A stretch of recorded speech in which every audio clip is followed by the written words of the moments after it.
Well, the battle is far from over as the New Nigerian People's Party, NNPP, head to the appeal court to reverse the judgment of the Governorship Petitions Court in Kano.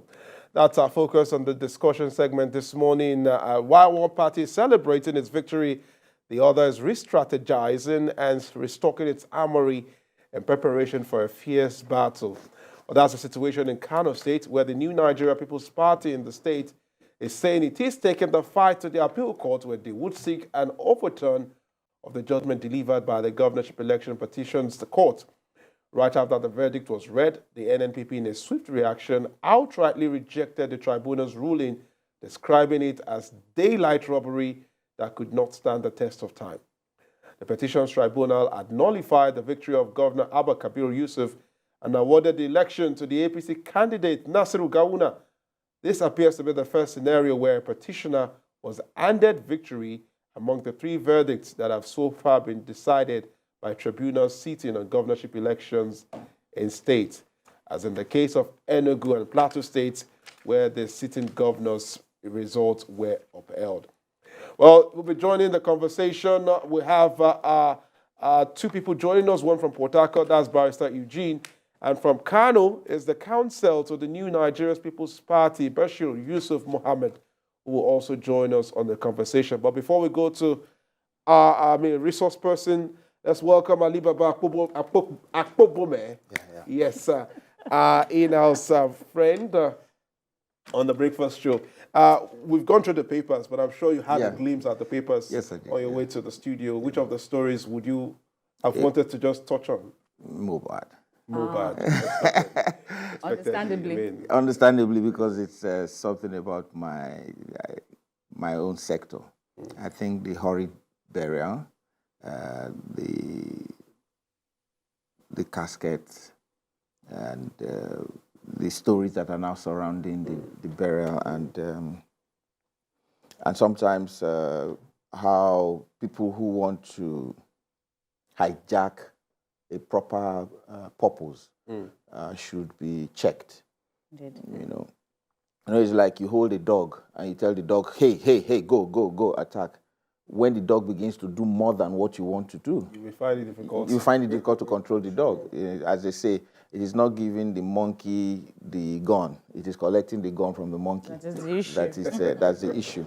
And so the organizers of the protest knew when to say it's okay.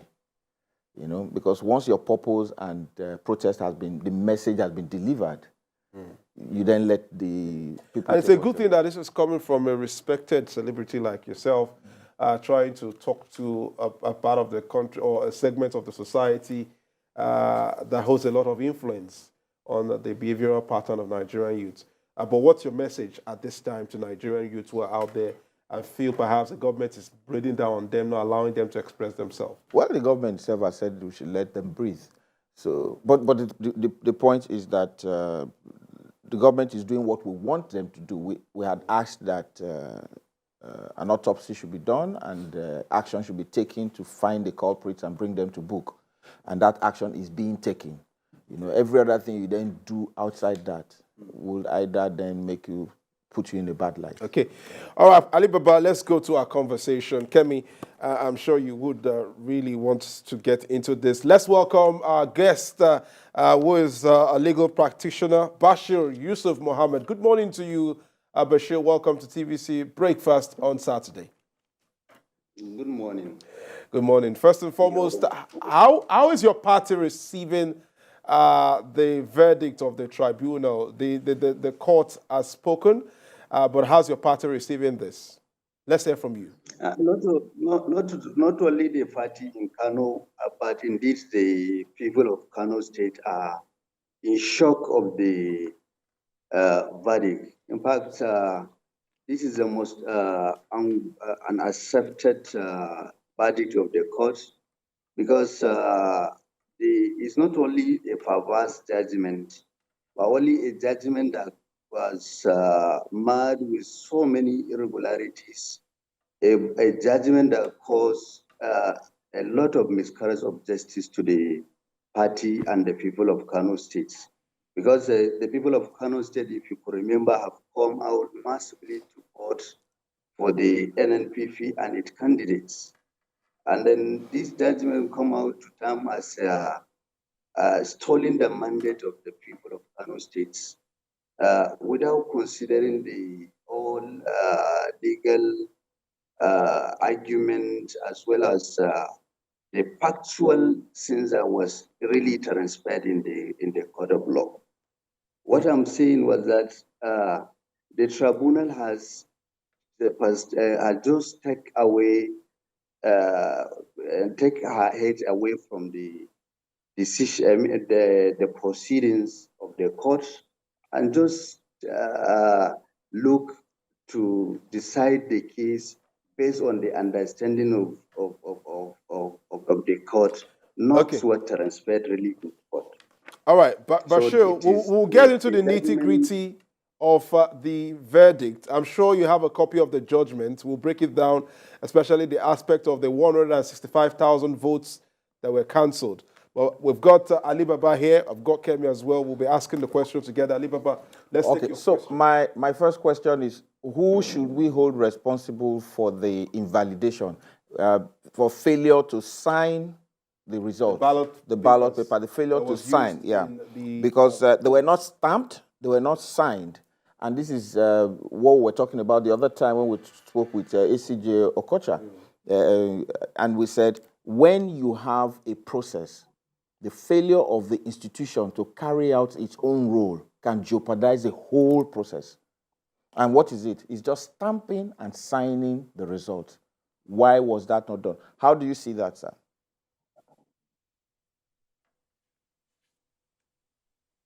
Bashir, are you there? Yes, I'm with you. Okay. Yeah, so, you see, it is not true that the ballots that were brought to the court were not signed and stamped, because it was even surprised when the court looked at it that way. A witness was called by the petitioners, and then during court examination, he was issued with and shown some of the ballot papers, and he testified and assured the court on record that all the ballot papers were signed, stamped, and dated. But the tribunal refused and felt neglected to look at the court examination made by the counsel to the first, second respondent to that effect. But be that as it may, the issue of signing and sign of ballot papers is an issue that was almost that was resolved by the Electoral Act itself. Section 63 sub 2 of the Electoral Act made it very, very clear, where the presiding officer counted the ballot, whether that ballot was signed or was not stamped, in as much as the presiding officer was agreed and certified himself that that ballot formed part of the ballot issued to him, formed part of the stamp issued to him by the INEC, that ballot would be counted. So I don't know from where the tribunal got its understanding to say that the ballot were not stamped or were not counted. But, because Mr. Bashir, allow me to come in at this stage. There was documentary evidence, according to the tribunal, which was noted in the judgment, because the copy of the judgment has circulated for everyone to look through. There was documentary evidence by INEC, which was the first respondent. Your party was the second, and the candidates, the governor, whose election is now being challenged or has been annulled by the court, was the third respondent. So is it not a fact that INEC stated that the presiding officer was harassed and intimidated by thugs, and that the presiding officer was presented documents, was presented result sheets already printed, and he was ordered under violence, under intimidation to sign them. Was that not revealed at the tribunal, which you were a part of? Not at all. If you look at the record of proceedings, there was nowhere in the proceedings where the presiding officer was called as a witness in the proceedings. Not at all.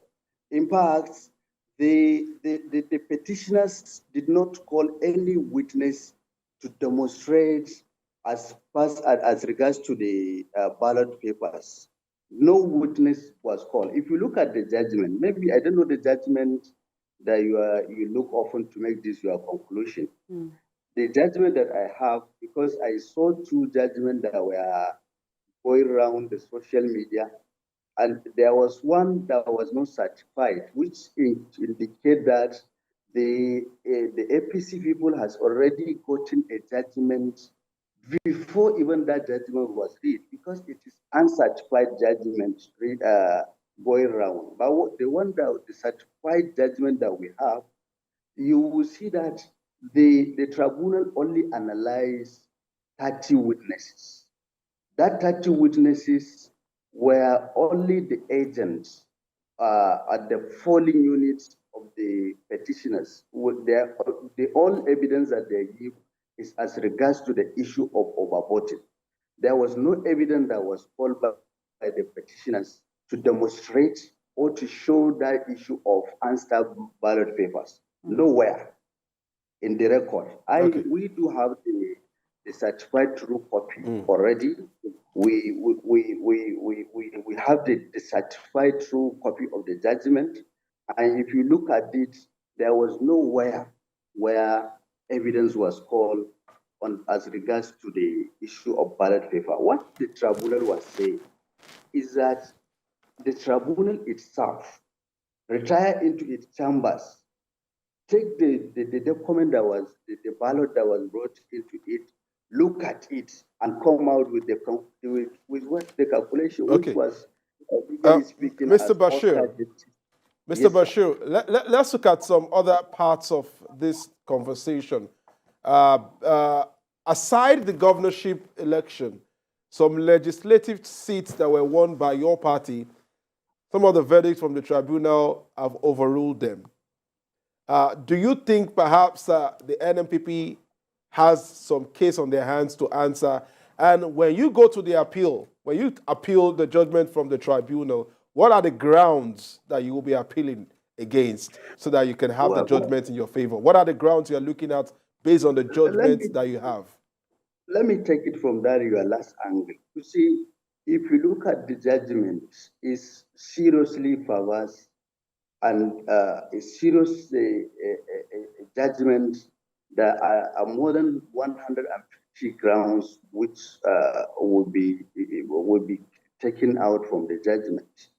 You see, if you look at it, look at the way the member one of the panel make a comment as regards to the red cap people, will tell you that the judgment is either prepared or is totally a biased judgment. Because what the court has to do with identifying the red caps people as attacks, and a lot of things were made, bad comments were made as regards to them, the people at NPP and the people.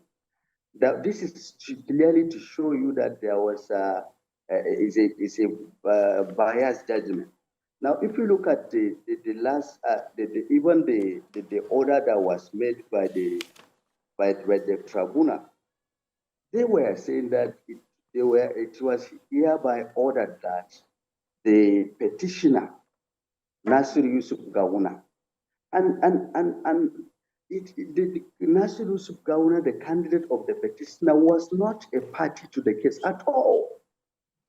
I didn't know how. I have never seen a situation in my legal practice of almost 17 years where the courts give an order to the party that was not in the matter, was not a party to the court. In fact, the tribunal went ahead to declare him as a petitioner.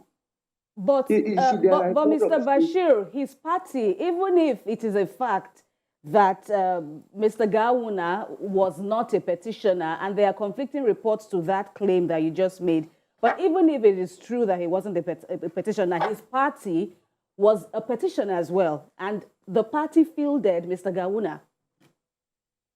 But what would happen? The declaration should be that against the party that is before the court, then the party, so that the party will come and rule Kano, not the party that was not in the matter.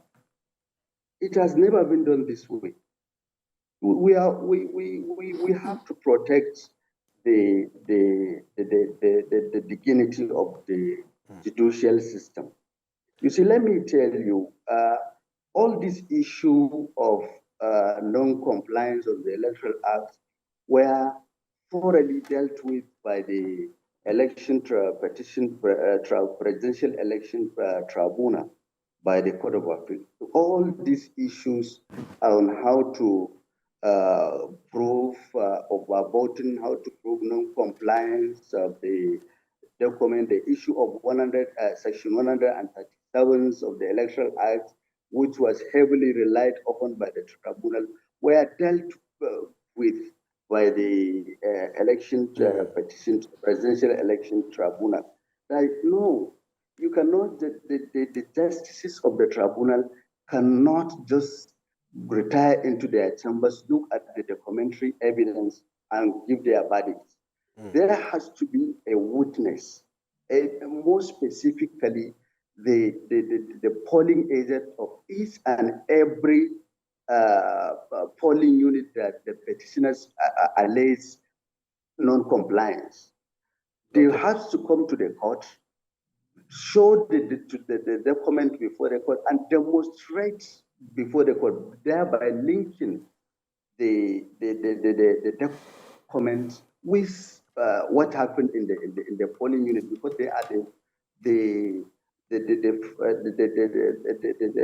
people that were on ground. It is not. All right, Mr. Bashir, there's a very important aspect of this conversation I wanted to touch on before we wrap up. Kano is a very, very, very important state in the northwestern part of the country, and it's a very political service state. It has the second highest voting population in the entire country. What is your party doing to maintain the peace at this time? You have said you want to appeal, but we know that there have been many reactions. What is the governor doing to keep the peace and reassure the citizens that it's not time for anyone to lose their cool just yet or throw the state into any kind of chaos? No, Kano people are very, very loving, peace-loving people. And then the governor will come out and make a press release that for the people of Kano to remain calm, because they love him, they voted for him. They follow what he told them. There was nothing that was going on in Kano, and everybody has now resumed into his daily business. So Kano is peaceful, as I can tell you. It's only that people of Kano are seeking for, praying for the gods to help them in for this judgment to be set aside by the Court of Appeal. It will strengthen you to know that in each and every location, if you go in Kano State now, they are mourning for this judgment, and they are deeply praying for the God to come into the matter, so that anybody that has come into this matter to see that their mandate was taken out was be punished by the court. Mr. Bashir. Yes, sir. Yes, please. Apologies again for the interruption, but we've run out of time. I just wanted to chip this quickly and get a response from you, because you commented about the tribunal mentioning the Red Cap gang And the tribunal also went on to ask, what is the offense of the judiciary? Why were members of this tribunal regularly harassed, regularly intimidated? I want to know your comments in this regard, because you represent the ruling party in the state. The party has said it will appeal. And, naturally, your views on the intimidation of the judiciary is very critical at this point. Well, we see that is where we are saying that the entire thing seem to show a bias from the tribunal. There was no time when the members of the tribunal or the justices of the tribunal were harassed or intimidated. Not at all. The members of the tribunal were well welcomed by the Kano State people and the Kano State government. They have been in Kano State for almost 6 months. We conduct more than 884 petitions in the tribunal. There was no time where any of them were make a complaint of harassment. I even wonder why the justices of the governorship tribunal will come out to make this comment. It is very, very sad, because there was no such kind of things that happened throughout the proceedings. In fact, what will make you to know that, you see, we were issued with the hearing notice for this judgment to be delivered in the tribunal, at the tribunal. The hearing notice indicated that the judgment would be delivered in the tribunal. These justices of the tribunal were in Kano to deliver this judgment, but unfortunately, a day or some hours to the judgment, they were being taken somewhere, and when we were in the tribunal waiting for them to come to deliver the judgment, we learned that they were to deliver the judgment because we were very shocked, and that was the starting point which showed that something fishy is going to happen. If I tell you, nobody will tell you from where that judgment was read out. There was no time in the entire process where anybody was harassed. In fact, at the last sitting when we adopt our processes, the members of the tribunal were commending the justices as well as the councils, as well as the people of Kano State for giving them cooperation to finish the entire process. So Mr.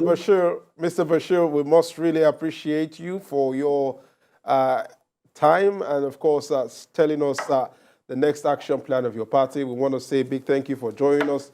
And, of course, thank you for being a part of our conversation this morning. Thank you very much. Thank you very much. I'm grateful. All right, of course, the election petitions are wrapping up across part of the country. On Thursday, we saw the decision in Plateau State where the governor, Caleb Mutfwang's election was upheld. And, of course, in Enugu, the election of Governor Peter Mba about the NYSC was upheld. And the interesting twist was that the NYSC issue was also put to rest. Okay. That he didn't add it, so it wasn't really an issue. But Ali Baba, let me take your reaction to what the courts are saying. Does it make our electoral system stronger, or perhaps the courts are again pointing at loopholes that our electoral systems must now begin to look at ways of addressing? Like Osijo Kocha said, the judiciary will only look at the evidence and the arguments that you bring before them. They will not go out to look for answers for your case. So it is what you presented before them that they will look at. No matter how glaring. So if there were like 4 or 5 other things that you didn't bring before them that you should have brought, they won't consider those. It is your presentation and arguments and your pleas and prayers that they will answer to. And this issue of all eyes on the judiciary, because that phrase just became so popular during the cycle of election petitions. But I like what Justice Stephen Ania, a member of the Kano Governorship Petition Tribunal, said. He said, you people are saying all eyes on the judiciary. You are putting all eyes on the judiciary, but then you are neglecting your own role as a petitioner, you know, To prove your to case. prove your case. Rather, you are looking at us overly critical of our roles and forgetting that you also have a role to play to aid the judges. Yes, that's what I was just saying. You can't be expecting them to do magic. Like it is what you bring to them that they would look at. And when they look at it and see that it does not support your case, they will rule against you or in your favor. Depends. Okay. Well, of course, the judges will do their job, and the petitioners or the respondents should also do their job.